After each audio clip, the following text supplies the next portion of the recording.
I've started a new channel called Lunila Tales. Please subscribe and watch my best stories there. Link is in the description.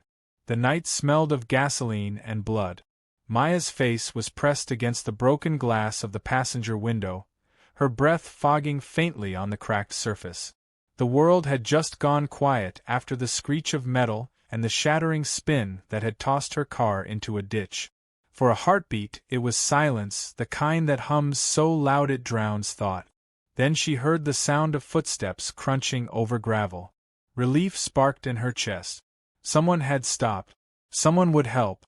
She tried to lift her hand, but her body was a sack of bricks, heavy and screaming with pain.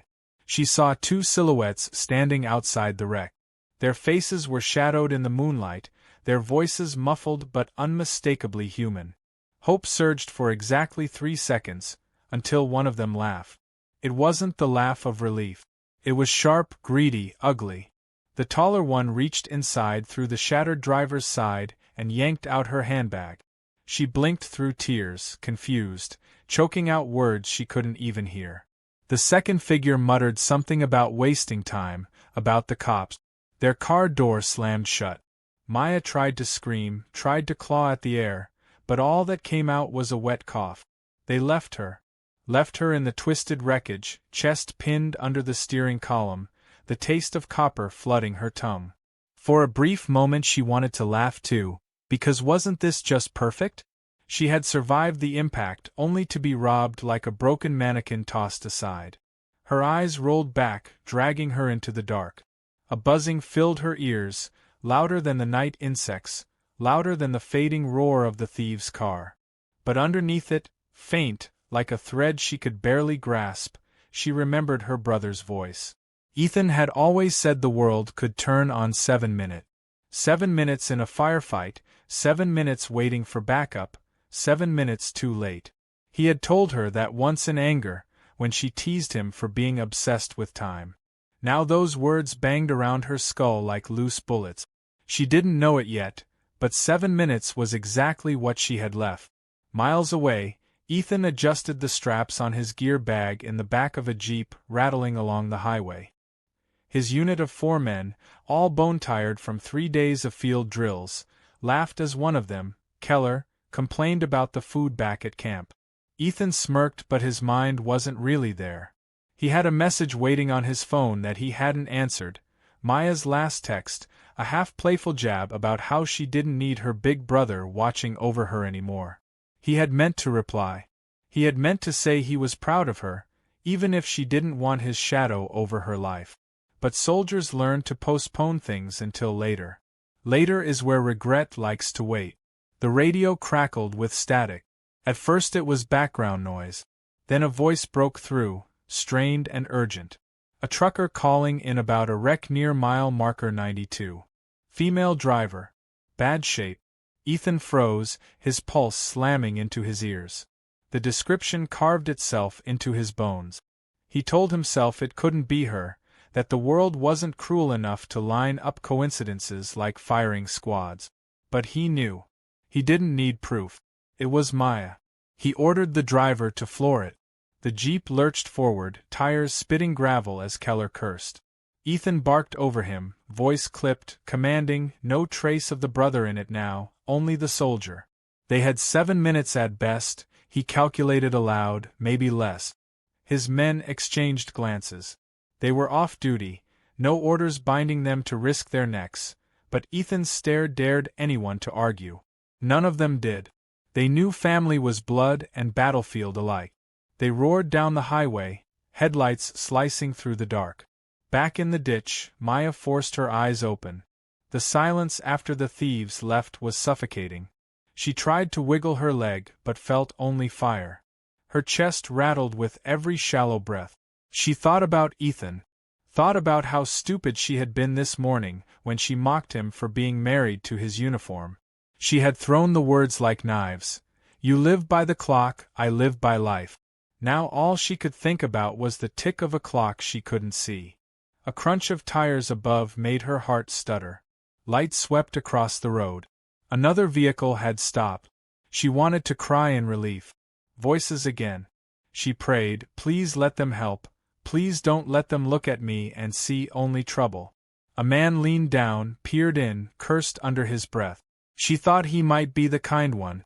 Instead he muttered that she was already done for, that touching her might get him arrested. Another voice agreed. Their laughter was nervous, brittle. They shuffled back to their car and drove away. Maya wanted to laugh at the absurdity of it, but all that came out was a wheeze. What a joke life could be. Too stubborn to die in a crash, too unlucky to find anyone decent enough to help. She didn't see the third presence watching from the tree line, eyes glinting cold, a cigarette ember glowing faintly in the dark. This one didn't laugh. He didn't hurry either. He waited, patient as a shadow, a gun heavy in his hand. For him, Maya's suffering wasn't an accident to ignore, it was unfinished business. Somewhere down the road, Ethan's Jeep hurtled forward, its engine screaming into the night. He checked his watch. 6 minutes now. His jaw tightened.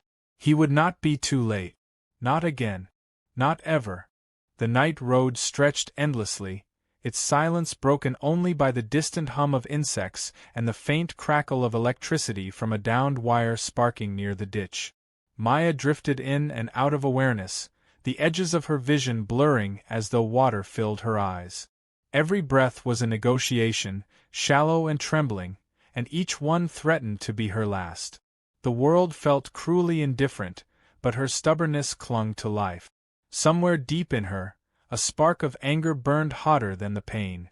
She wasn't ready to die here, not like this, not left behind like garbage.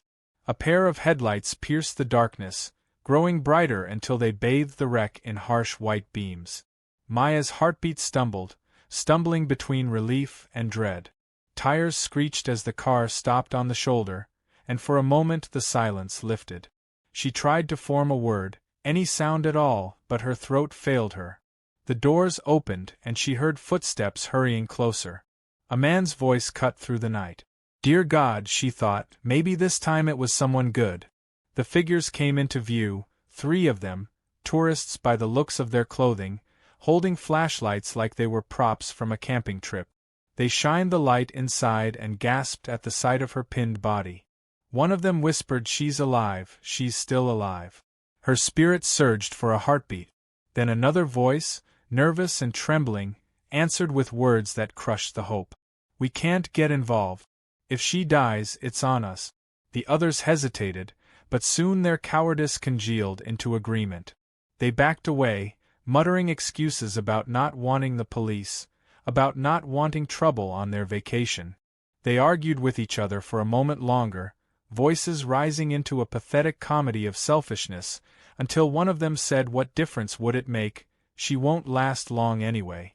Their laughter was thin and nervous, but it cut through her like glass. They climbed back into their car, slammed the doors, and drove away. The retreating taillights looked like mockery, twin red eyes fading into the night. Maya lay there, unable to scream, her fury bubbling like acid in her chest. A humorless smile touched her lips for a fraction of a second. Life had a strange way of testing a person's faith in humanity.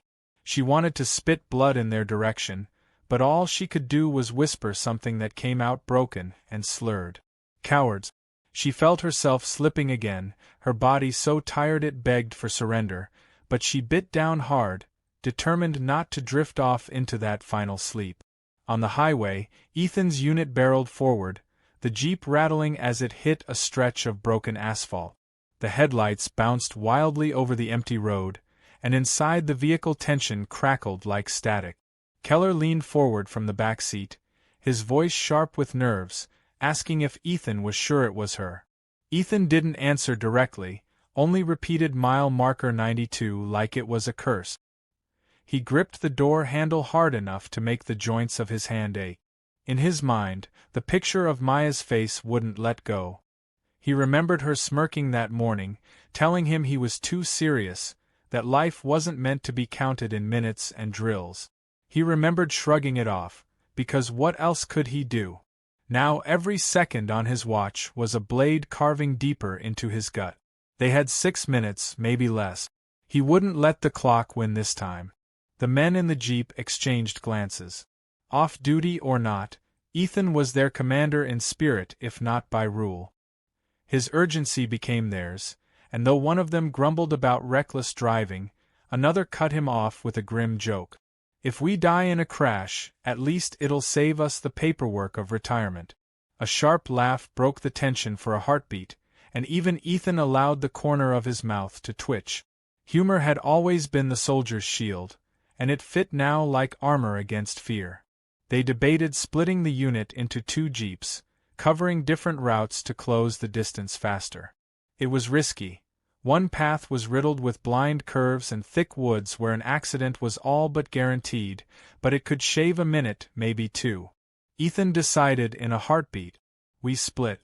Keller cursed him but followed the order without hesitation. 2 jeeps roared forward into the night, their headlights cutting twin scars into the dark. Gravel sprayed as one vehicle veered onto the narrow side road, the engine howling in protest. The risk was real, but so was the promise Ethan had made to himself, the promise that he would not arrive too late. Not for Maya. Back at the ditch, the silence pressed in again, heavier than before. Maya thought she heard the faint crunch of gravel nearby. She struggled to turn her head, her vision smeared by tears and blood. The sound wasn't from the road. It was closer, deliberate, slow. Her heart thudded painfully in her chest. Then she saw him. A lone figure standing just beyond the glow of the wreck's broken headlights. Smoke curled from the end of a cigarette, and his eyes glinted faintly as if reflecting a predator's patience. He didn't move like someone coming to help. He moved like someone waiting for the right moment. She felt a chill worse than the night air crawl over her skin.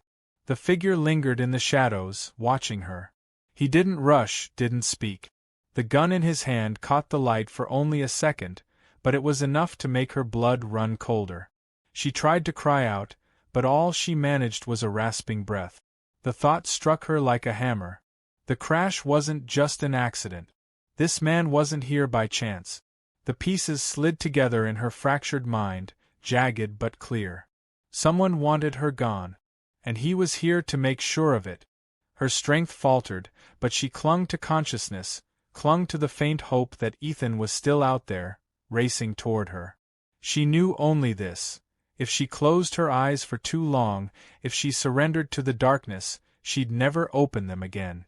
Somewhere down the road, engines roared louder, and the sound carried across the night air like a distant promise. She let the noise steady her, the knowledge that her brother was out there, shaving minutes off fate. She just had to survive long enough for him to get there. 7 minutes. That was all. Maya's world pulsed between fragments of light and endless dark. Each breath was a negotiation, her chest rattling like broken glass, but her mind fought to stay tethered to reality. Memories leaked into her thoughts, twisting with the pain. She remembered that morning, standing in the kitchen with Ethan, sunlight streaking through the blinds while they argued about everything and nothing. He had been ready to leave for drills, boots already laced, face already in that serious mask he wore too often. She had teased him then, calling him a slave to the clock, a man who measured life in minutes instead of moments. He had snapped back that minutes were what kept people alive. She had rolled her eyes, tossing her hair as if his words meant nothing. It had been a petty argument, the kind siblings collected like scraps, and now it rang in her head like a cruel prophecy. 7 minutes. That was all she had. She wished more than anything she had told him she loved him before he walked out the door. A sound dragged her back. Gravel shifting under a heavy boot. Her gaze, blurred but sharpened by fear, flicked toward the figure lingering near the treeline. The glow of his cigarette had died out, but the shape of his body was etched against the faint moonlight. He was closer now, studying her like a predator watching prey too broken to run. The gun was still in his hand, casual and certain. Her throat closed with terror. She wanted to believe he was just another passerby, but his stillness, his patience, screamed something darker. He wasn't here to help. He was here to make sure she didn't leave this ditch alive. He stepped forward, boots crunching slow and deliberate. Maya forced her eyes wider, trying to cling to alertness. Her voice barely came out, a cracked whisper, asking why. The man didn't answer right away. Instead, he lifted a phone to his ear, muttering into it. The words filtered through the haze in fragments, but enough to gut her. She heard her name, heard the sneer in his tone, heard him say it had to be finished tonight. Her body trembled, not from the cold but from the realization. This wasn't random. It wasn't fate's cruelty. Someone had planned this. She strained to hear, and then the voice on the other end bled into the night air, deep and unmistakable. Her stomach turned. It was her ex, the one she had left months ago, the one who had sworn she would regret walking away.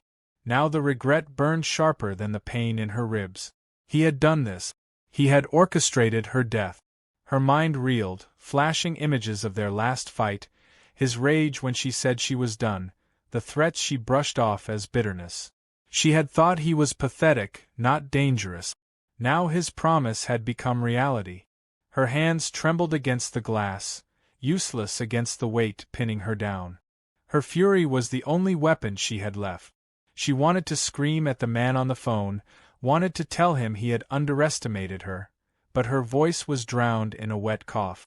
She spat blood, glaring with all the strength her body couldn't muster.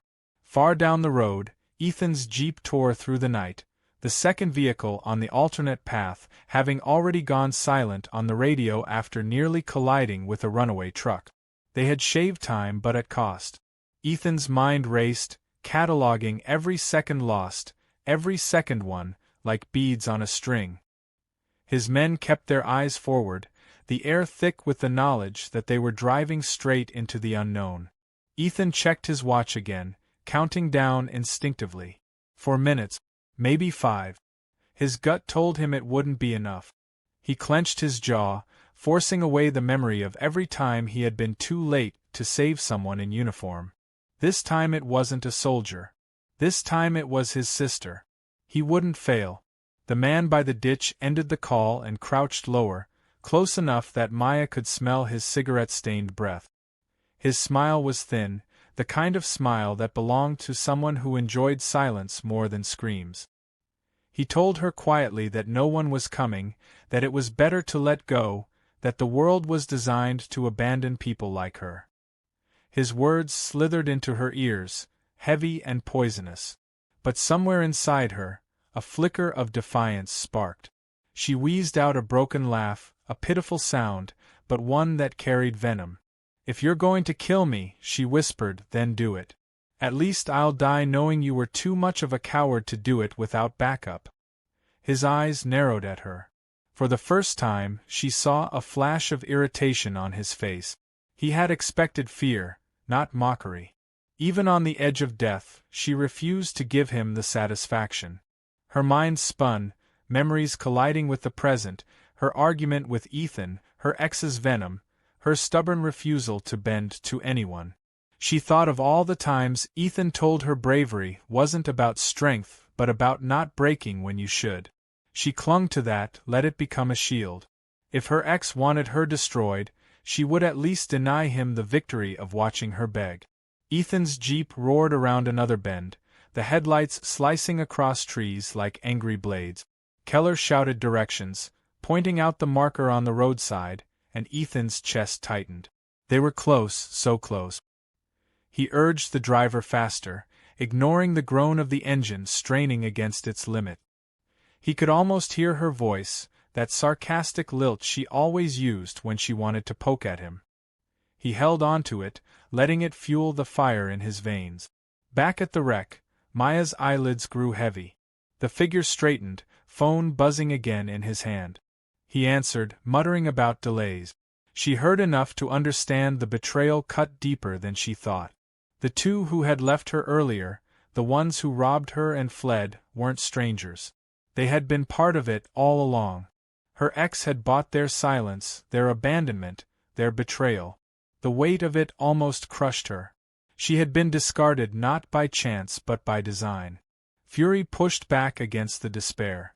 She forced her eyes open, blood bubbling on her lips, whispering again, this time not to him but to herself. Ethan will come. Ethan always comes. The man lifted his gun, adjusting his grip, ready to end it. But then he paused, tilting his head toward the road.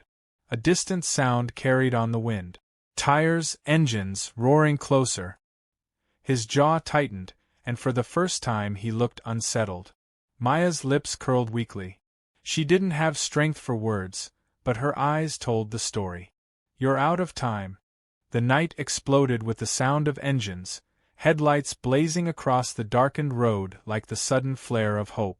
The figure by the treeline stiffened, his hand tightening on the gun as the sound grew louder. Maya's vision blurred with exhaustion, but even through the haze, she recognized the rhythm of those approaching vehicles. She couldn't hear Ethan's voice, but she felt his presence in her bones, as though the bond they shared since childhood pulled him closer with every second. She tried to stay conscious, clinging to the fragile thread of life as the figure stepped back into the shadows, eyes darting toward the road. He wasn't prepared for resistance, and now resistance was coming fast. The first jeep skidded into view, gravel spraying into the ditch as its headlights swept over Maya's broken body.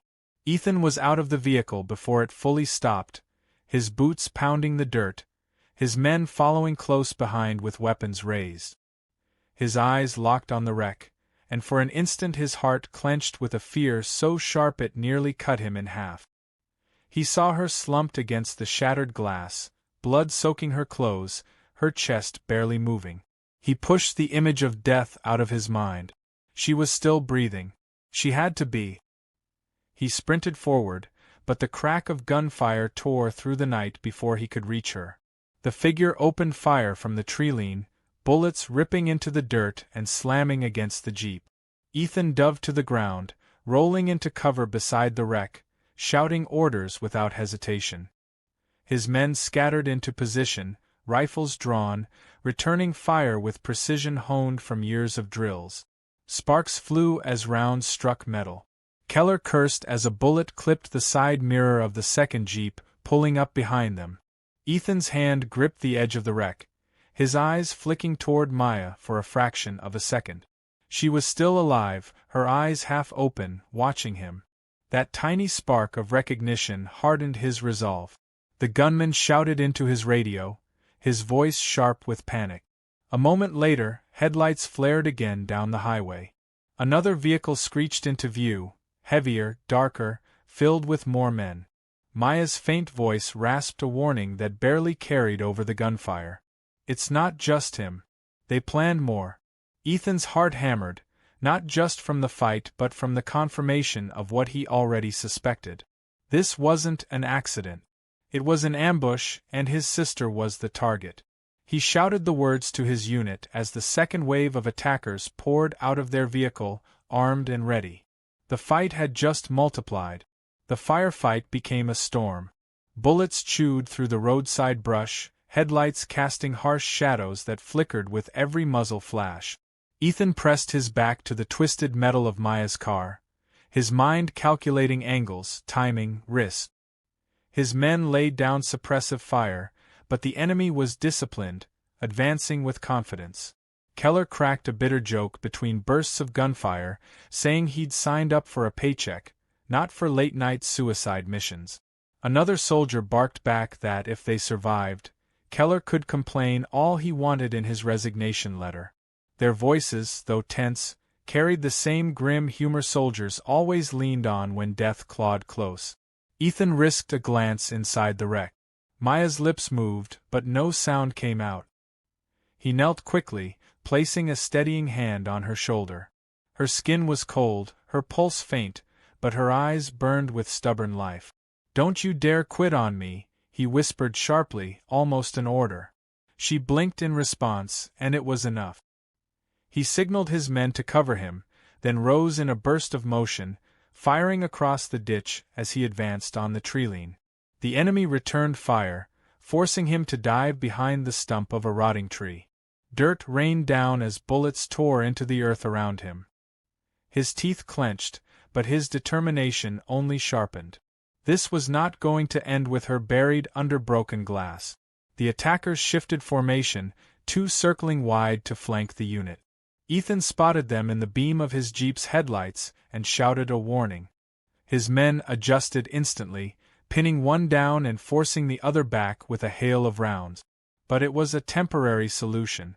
More enemies piled out of the second vehicle, their voices cutting through the gunfire as they barked orders to each other. The odds tilted heavily, but Ethan refused to yield. Every second he fought bought Maya another heartbeat, another chance. Pinned against the wreck, Keller shouted over the gunfire that they were outnumbered and underprepared. Ethan's response was sharp, his voice iron. "We don't leave anyone behind." The words cut through the chaos, reigniting the fire in his unit's hearts.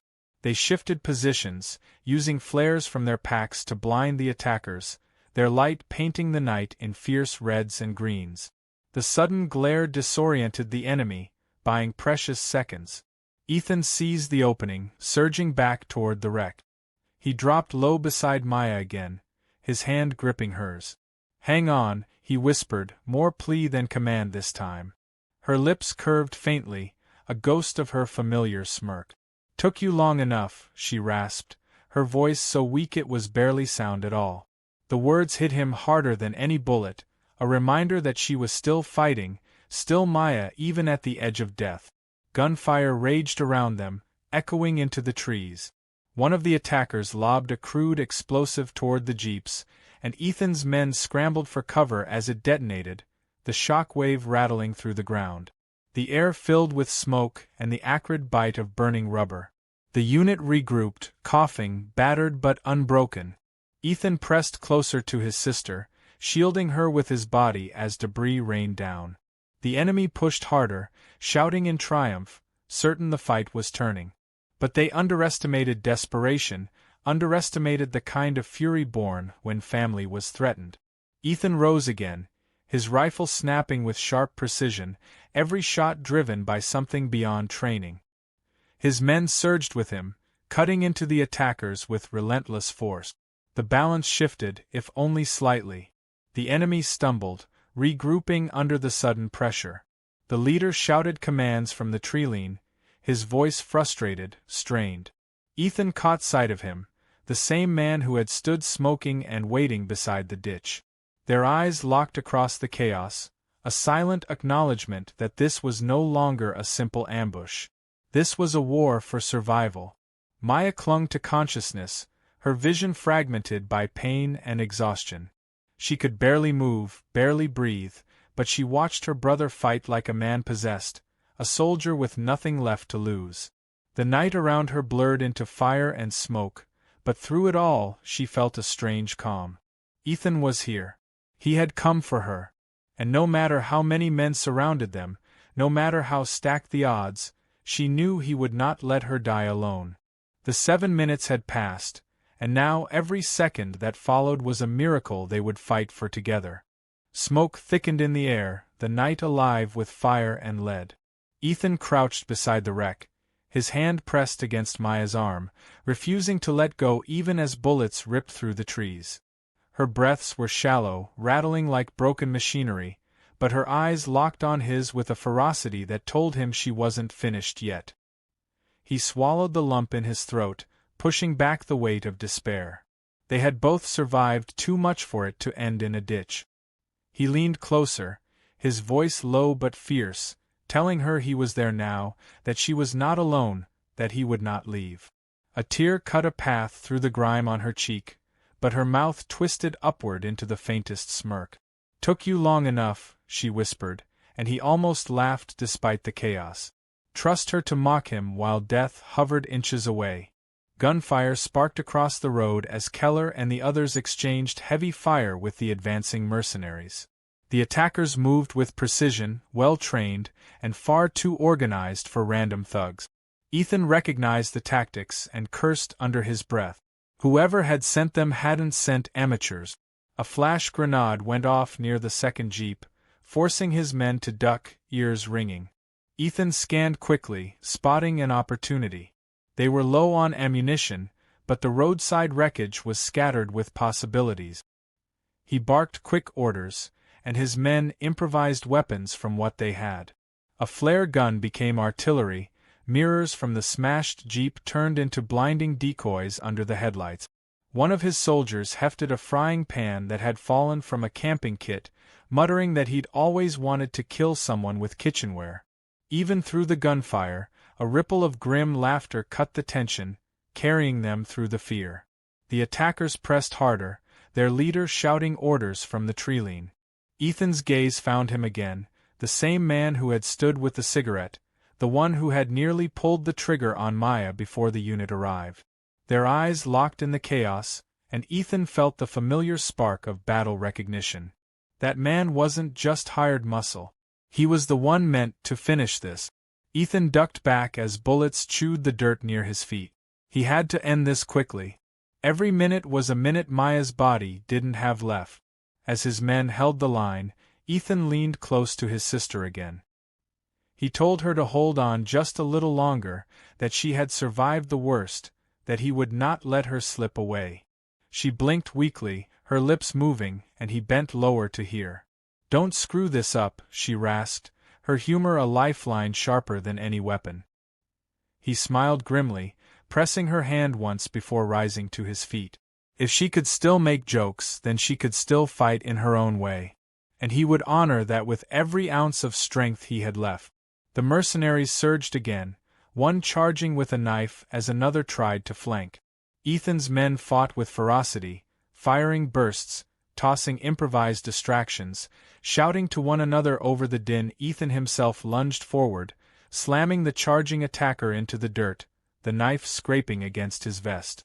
They grappled in the mud, Ethan's training snapping into place, his movements sharp and efficient.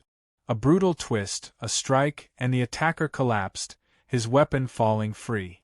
Ethan snatched it up, adrenaline sharpening his focus. He didn't have the luxury of restraint tonight.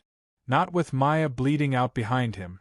The fight drew closer, almost hand to hand now. Keller shouted that they were nearly out of ammunition. Another soldier laughed breathlessly, promising if they survived, he would write a Tinder bio about winning a firefight with nothing but a pan and bad luck. Even in the madness, Ethan felt the spark of camaraderie bind them tighter. They weren't just saving his sister anymore. They were saving each other. The enemy leader finally stepped forward, gun raised, his expression hard with determination. He wanted to finish what he started. Ethan's rifle clicked empty, but he didn't falter. He stood between the man and Maya, his stance unshakable. The leader sneered, taunting him that he was too late, that she was already gone, that all Ethan could do was die beside her. Ethan's response was a single cold glare, followed by movements so fast it blurred. He hurled the knife, forcing the leader to stumble aside, then charged. The two collided, fists and fury replacing bullets, their fight brutal and raw in the dust and headlights. Ethan's men shouted encouragement, covering him as best they could, but this fight was personal. The leader struck hard, driving a fist into Ethan's ribs, the gun skidding across the ground. Ethan reeled, but in his mind he saw Maya's face, her smirk, her defiance even at death's door. He straightened, his counterattack fueled by rage and love in equal measure. He hammered blows into the man's chest, forcing him back. The leader reached for his fallen gun, but before he could lift it, Maya's weak voice cut through the chaos. "Hey," she rasped, and the man glanced at her in shock. That heartbeat of distraction was all Ethan needed. He slammed the man down hard, ripping the gun away, pressing it against his throat. For a moment he considered ending it, but instead he struck the man unconscious with the butt of the weapon. His breath came ragged, but his victory was clear. The remaining mercenaries faltered, their leader fallen, their confidence broken. Ethan's unit pressed hard, forcing them back into retreat. The headlights of their vehicles dwindled as they fled into the night, leaving silence behind broken only by the crackle of flames and Maya's ragged breaths. Ethan dropped the gun and rushed to her side, kneeling once more.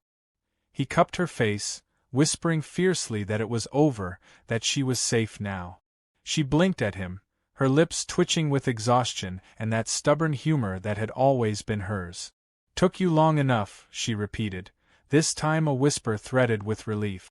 Ethan's chest tightened, tears threatening but held back as he pressed his forehead against hers. He had fought for her, bled for her, and he would not let her slip away now. Tonight, death had been forced to wait. The sun was breaking over the horizon by the time the last echoes of gunfire faded into silence. The night that had seemed endless finally gave way to pale streaks of orange and gold, painting the broken road in fragile light. The smell of smoke clung to the air, heavy with the metallic tang of blood and the acrid sting of burned rubber. Ethan sat in the dirt beside the wreck, cradling Maya's hand in his own, his body shaking not from exhaustion but from the sheer force of keeping himself together.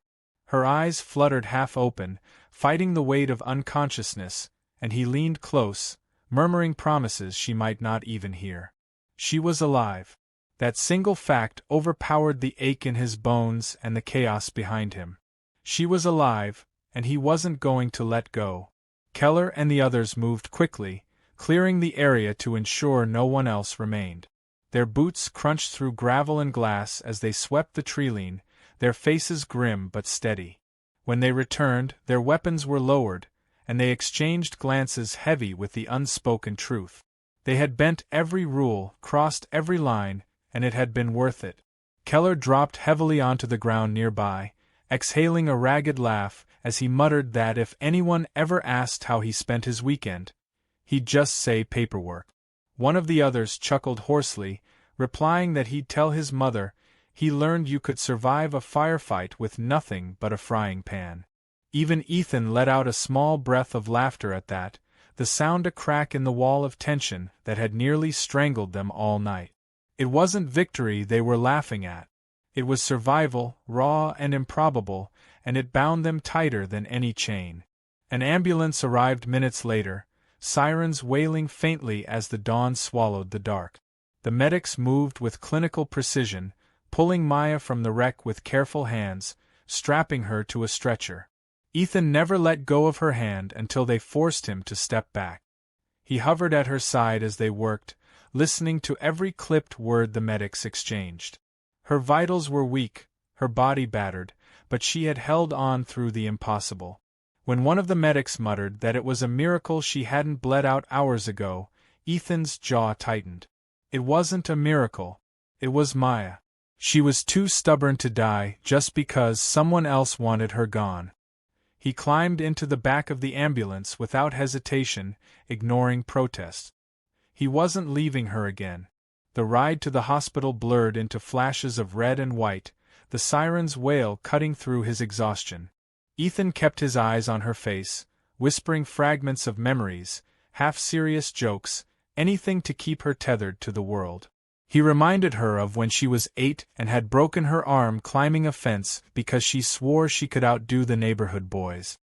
He told her how furious he had been, how she had smiled through the cast, declaring she'd do it again.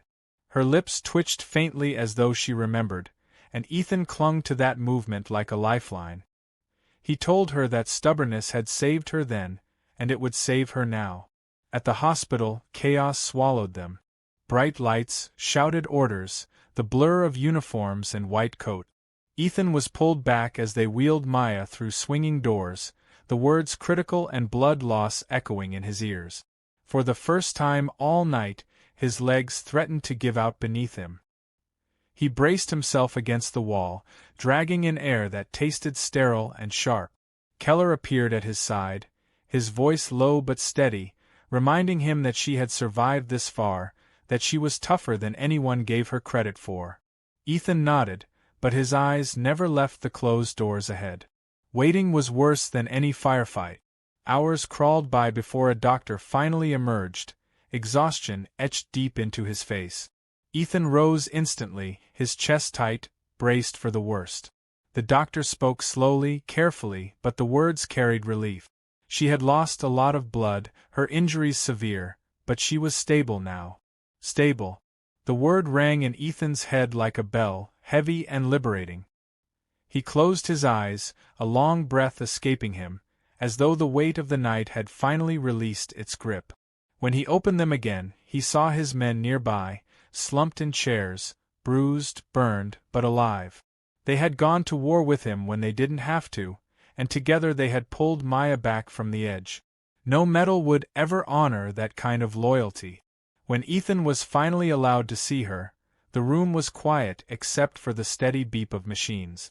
Maya lay pale and scarred against the white sheets, tubes and wires surrounding her like a fragile fortress.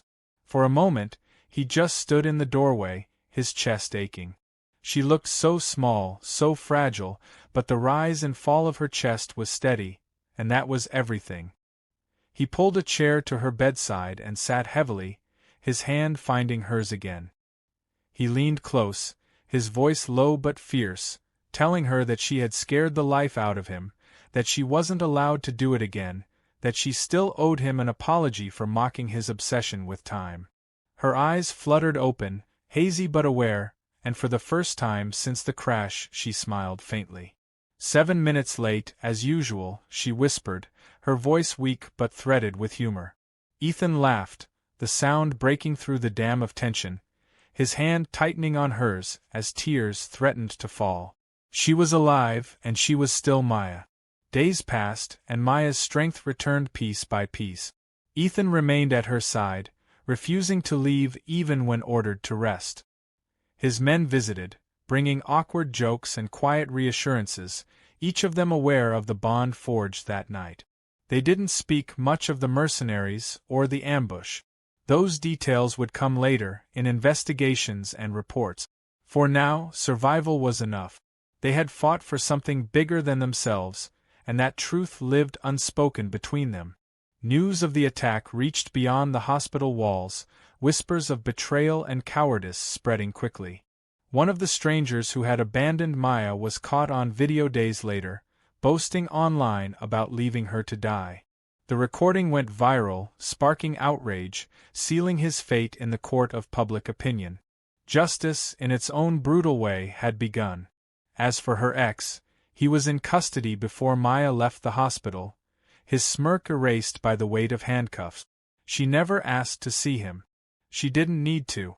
Survival was the only answer she owed him. When Maya was finally strong enough to leave, Ethan wheeled her out into the morning light, the sun warm on their faces. She looked at him, her expression softer than it had been in years. They had argued, fought, drifted apart, but the night had torn down the distance between them. He had saved her, but she had saved him too, reminded him why he fought, why he endured. She smirked again, her voice carrying a shadow of strength. Next time, maybe try 5 minutes earlier. Ethan shook his head, laughing, relief and love filling the sound. He pushed her forward, the road ahead uncertain but theirs to walk together.